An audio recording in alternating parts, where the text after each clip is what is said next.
Welcome to Khyati connects. నేను విద్య. Pithapuram assembly నియోజకవర్గ మాజీ ఎమ్మెల్యే ఎస్విఎస్ఎన్ వర్మ రాజకీయ వైఖరిపై సాగుతున్న రకరకాల ఊహాగానాలకు స్వస్తి పలుకుతూ ఆయన చేసిన వ్యాఖ్యలు ఇప్పుడు ఆంధ్రప్రదేశ్ రాజకీయాల్లో తీవ్ర ఆసక్తిని రేకెత్తిస్తున్నాయి. గత ఎన్నికల్లో జనసేన అధినేత పవన్ కళ్యాణ్ కోసం తన సీటును త్యాగం చేసినప్పటి నుండి ఆ తర్వాత పిఠాపురం ఇన్ఛార్జి బాధ్యతల మార్పు వరకు అనేక పరిణామాలు వర్మను వార్తల్లో నిలిపాయి. పార్టీ మార్పు ప్రచారాలు ముమ్మరమైన వేళ ఇటీవల బోండా ఉమ చేసిన కామెంట్స్ కు కౌంటర్ ఇస్తూ వర్మ టీడీపీకి పూర్తి మద్దతుగా నిలిచారు. ఈ పొలిటికల్ ట్విస్ట్ వెనుక ఉన్న పూర్తి వివరాలను ఈ వీడియోలో చూద్దాం.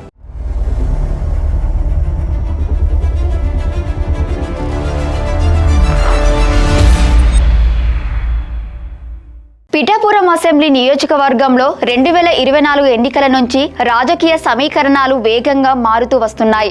కూటమి పొత్తులో భాగంగా పిఠాపురం స్థానాన్ని జనసేన అధినేత ప్రస్తుత డిప్యూటీ సీఎం పవన్ కళ్యాణ్ కోసం వర్మ త్యాగం చేసి కూటమి విజయంలో కీలకంగా వ్యవహరించారు.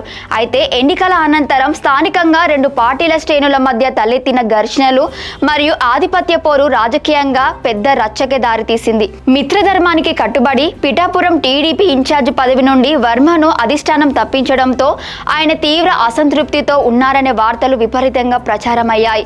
త్వరలోనే ఆయన టీడీపీకి రాజీనామా చేసి వైఎస్ఆర్సీపీ తీర్థం పుచ్చుకుంటారనే గుసగుసలు కూడా వినిపించాయి. వర్మ సైతం కొద్ది రోజులు సైలెంట్ అవ్వడంతో ఈ ప్రచారాలకు మరింత బలం చేకూరింది. అయితే తాజాగా ముద్రగడ సంతాప సభ వేదికగా విజయవాడ సెంట్రల్ ఎమ్మెల్యే బోండా ఉమ చేసిన కొన్ని వ్యాఖ్యలపై వర్మ స్పందించిన తీరు అందరినీ ఆశ్చర్యపరిచింది. నాటి ముద్రగడ కాపు ఉద్యమమే 2019లో టీడీపీ ఓటమికి ప్రధాన కారణమంటూ బోండా ఉమ చేసిన వ్యాఖ్యలను వర్మ ఖండించారు. ఉమ తన వ్యక్తిగత అభిప్రాయాలను పార్టీపై రుద్దే ప్రయత్నం చేయవద్దని హితవు పలికారు. 2014 ఎన్నికలకు ముందే పిఠాపురం వేదికగా నారా చంద్రబాబు నాయుడు కాపులను బీసీలలో చేరుస్తానని హామీ ఇచ్చారని వర్మ గుర్తు చేశారు. అదే సమయంలో వైఎస్ఆర్ కాంగ్రెస్ పార్టీ 5 ఏళ్ల పాలనలో కాపు సామాజిక వర్గానికి చేసింది శూన్యమని మండిపడ్డారు. ఈ వ్యాఖ్యల ద్వారా పార్టీ పట్ల మరియు నారా చంద్రబాబు నాయుడు నాయకత్వం పట్ల తనకున్న చిత్తశుద్ధితో వర్మ మరోసారి బహిర్గతం చేశారని ఆయన అనుచరులు భావిస్తున్నారు. పార్టీలో పదవుల మార్పులు జరిగినప్పటికీ వర్మ తీసుకున్న ఈ నిర్ణయం ఆయనను నిజమైన టీడీపీ సైనికుడిగా నిలబెట్టిందని పార్టీ వర్గాలు విశ్లేషిస్తున్నాయి.